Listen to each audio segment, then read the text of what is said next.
Bom, vamos lá. Tem duas coisas que são importantes. A educação por si só, a educação é extrema. Eu particularmente acredito, por isso que eu dou um jeito de ser professora, sou professora há muito tempo.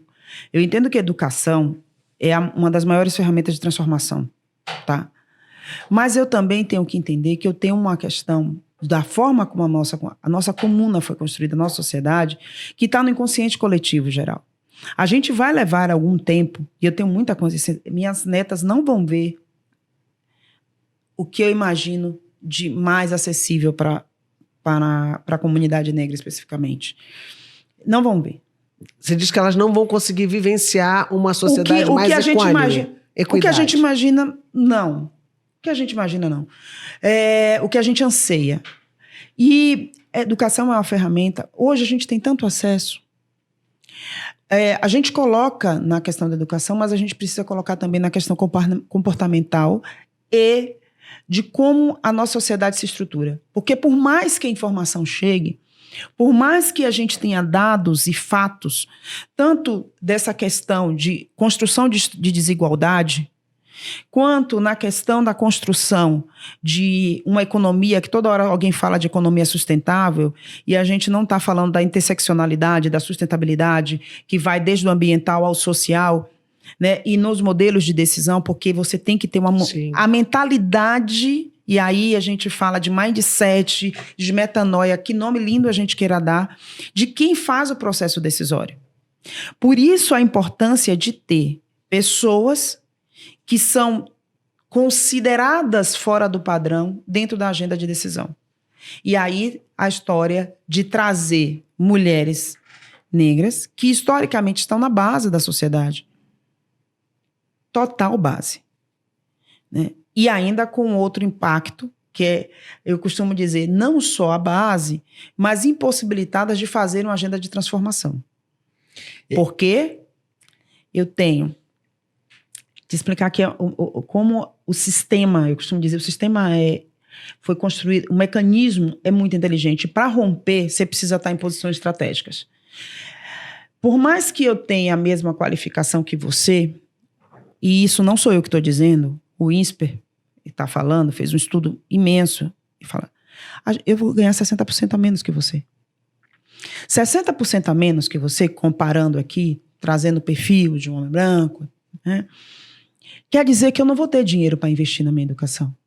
Eu não vou ter dinheiro para poder fazer um curso em Harvard. Eu não vou ter dinheiro para botar meu filho para fazer um intercâmbio. Porque eu ganho 60% a menos. Então eu tenho um mecanismo viciado que te coloca, mesmo que você aparentemente esteja em uma posição inferior financeiramente. Então, trazer para esses modelos de decisão, nesse lugar de decisão, nesse lugar de definição de estratégia, a gente vive no sistema capitalista, é você trazer outras perspectivas. E eu costumo falar, como alguém que sobrevive, eu vou falar de resiliência e adaptabilidade, que é a maior característica desse público, por questões históricas e de vida. Porque alguém que sobrevive a esse nível de violência diário, ser mãe de um filho preto hoje, a saber, você não sabe se ele volta. As cenas que nós assistimos recentemente, principalmente no Rio de Janeiro, a pessoa desarmada, em pé, ser fuzilada, com 22 anos, essa é a realidade de toda mãe preta no Brasil. A cada 23 minutos, um jovem negro é assassinado. Vou trazer um outro exemplo muito recente, que foi o caso da agressão no Rio Grande do Sul. A pessoa tomou uma facada e ela foi considerada como violenta. Ela foi algemada e colocada no camburão. Se alguém me der um tapa hoje, eu não posso reagir. Se eu for agredida fisicamente, eu vou ter que pensar 2 vezes antes de revidar. Não me é dado o direito de revidar. E isso acontece também no mercado de trabalho. A pessoa se acha no direito de ser agressiva com você, de assediar, mas quando você se posiciona, é você que é a negra agressiva, a violenta, a assediadora. Ou está de mimimi. Ou está de mimimi. Então, a forma como a gente construiu, o olhar que se tem sobre essas pessoas, que inclusive desumaniza, é o que a gente tenta combater com a educação e trazendo o perfil dito diverso, que é outro incômodo. Incômodo, eu tenho um incômodo com essa coisa. Meus amigos da agenda de diversidade entendam. Eu não estou falando que diversidade não é importante. A minha única questão, e aí meu lado engenheiro fala, eu queria conhecer a norma ABNT, ISO, em metro, que fala o padrão do ser humano normal, para poder ser considerada diversa. É isso que não entra na minha cabeça. Mas virou uma pauta, essa pauta diversidade, ela teve o seu ápice em alguns anos atrás, por não ter sido bem aplicada ou levada a sério da forma que deveria, como que nós estamos conversando aqui, em muitas organizações ela perdeu a credibilidade, ou não teve o espaço adequado, ou foi um espaço meio propaganda, vamos fazer para outros verem que a gente está fazendo e assim trazer mais pessoas. E como que tem sido essa leitura sobre esses movimentos? Olha, primeiro que tem um incômodo. De novo, quando você fala de trazer outras pessoas, para você criar espaço, gente que pensa na escassez, eu costumo dizer que aí, de novo, sou abençoada por ter sido criada numa cultura africana e indígena, porque a gente pensa em abundância. Quando a gente fala de coletivo, por exemplo, a gente não fala o nome já fala, é coletivo, porque a gente entende que cabe mais. A gente não vibra na escassez. Essa mentalidade de escassez é muito europeia. É uma mentalidade eurocêntrica, vamos dizer assim. Totalmente eurocêntrica. E as pessoas entendem que a agenda da diversidade significa e eu. Não vai ter mais espaço para mim.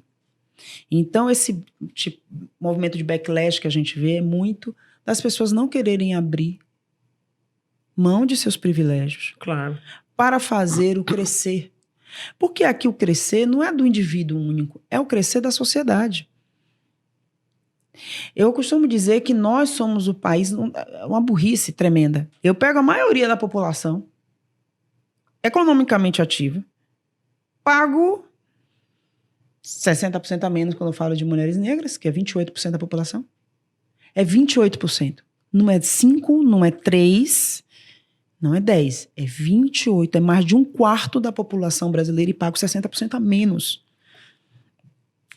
Se você falar com qualquer economista muito bom de cálculo, estatístico, manda ele fazer um conto de quanto a gente está tirando da economia. Quanto eu estou tirando de circular na economia quando eu pego 1/4 da população e boto mais de 50% a menos? Então, não é inteligente. Né? Não é inteligente. Mas você não quer abrir mão de privilégio. Então, a agenda de diversidade hoje é como eu faço? Que veio a lei de cotas, né? E aí, uma pessoa como eu, ou filho da empregada, está na USP, está na UFRJ. Há quem diga hoje que a USP não é mais boa porque tem esse turma aí. Bom agora é levar meu filho para estudar fora do Brasil. Aí, o que acontece? Vai um bando de mulher preta estudar fora do Brasil. Se eu te contar a quantidade de ataques que eu tive no final do ano passado, em função de um projeto com a UCLA, de levar 30 mulheres negras, só elas estão bancando, que é importante falar. Elas estão gastando, em média, quase R$50 mil por mês nessa brincadeira, para fazer o curso. Mas vai dar mais ou menos, em média, uns 50 mil cada um. E estudar fora.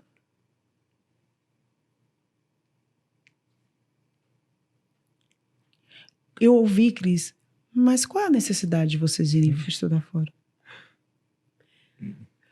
Por que vocês querem estudar fora? Então, é disso que a gente está falando. Então, é muito da... Olha, essa agenda já deu, ouço toda hora isso, tá? A agenda já deu, já foi. Não deu. Enquanto a gente tiver um perfil de empresa muito mais parecido com a Finlândia ou a Noruega, não deu. Não deu. E eu costumo dizer, me falaram essa semana assim, esse movimento de mulheres negras vai acabar. Eu fiz, então vocês vão ter que exterminar 28% da população. Para acabar, porque se a gente sobreviveu a 400 anos de escravidão, meu amor, não vai ser a fala de 2, 3 que vai acabar. Então, aqui já posicionando também esse ponto, a gente está falando de um outro movimento. E são as mesmas pessoas, olha que coisa interessante, as mesmas pessoas que vão fazer palestras internacionais, falar de desenvolvimento sustentável, falar de ESG, são as mesmas que falam que a história da diversidade já deu. Eu não consigo entender qual é a dissonância cognitiva que essa pessoa tem. Porque é um caso de dissonância cognitiva. Eu falar de desenvolvimento sustentável e achar que desigualdade é legal, eu não consigo muito... Estou tentando até agora fazer... Aliás, essa pauta de desigualdade, sabe, Janda, eu tenho como dentro dos conselhos, dentro do conselho do IBGC, dentro do conselho das empresas que hoje eu tenho oportunidade de estar, é uma coisa que eu falo, gente, a desigualdade vai acabar com o negócio. É isso. Então, assim, pelo amor de Deus, se não percebe que no território que você atua, você está aumentando cada vez mais esse gap educacional, social e econômico. Quem vai consumir o produto dele, gente? Quem vai consumir e quem vai trabalhar para você? Ô, gênio da lâmpada. Entendeu?